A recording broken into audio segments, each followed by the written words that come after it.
C'est un véritable paradoxe.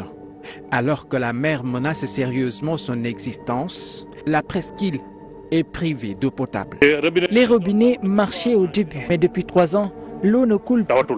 3 longues années que le liquide précieux ne coule pas des robinets. Alors pour s'approvisionner en eau, les 4000 habitants de Differ sont obligés de casquer fort, acheter des bouteilles d'eau dont l'unité est à 250 francs CFA ou recourir à l'eau salée des puits qui présentent des risques pour leur santé.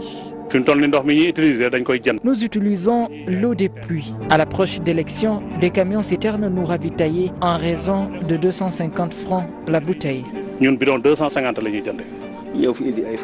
Un jour, quelqu'un m'a amené une facture. Je lui ai dit que je n'allais pas la prendre, ou si je la prends, j'allais la déchirer.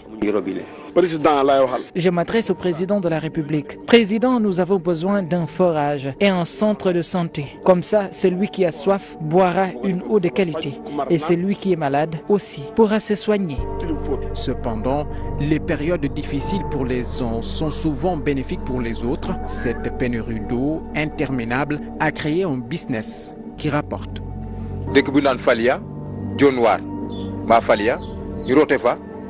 Je remplis mes bouteilles à Falia ou Dionewar. Je paie le piroguier parfois 150 la bouteille ou 125. Ça dépend des relations que vous avez. Je vends jusqu'à 50 bouteilles par jour. 50 bouteilles par jour, 60 bouteilles. La plupart des vendeurs comme Diop remplissent leurs bouteilles dans les îles aux alentours. Pourtant, les câbles qui ravitaillent ces localités traversent Differ selon les habitants qui dénoncent une inégalité. Mais les habitants de Niodior, Dionewar et Falia ont une eau de très bonne qualité. Pourquoi nous ne pouvons pas en avoir aussi alors que les câbles traversent Differ?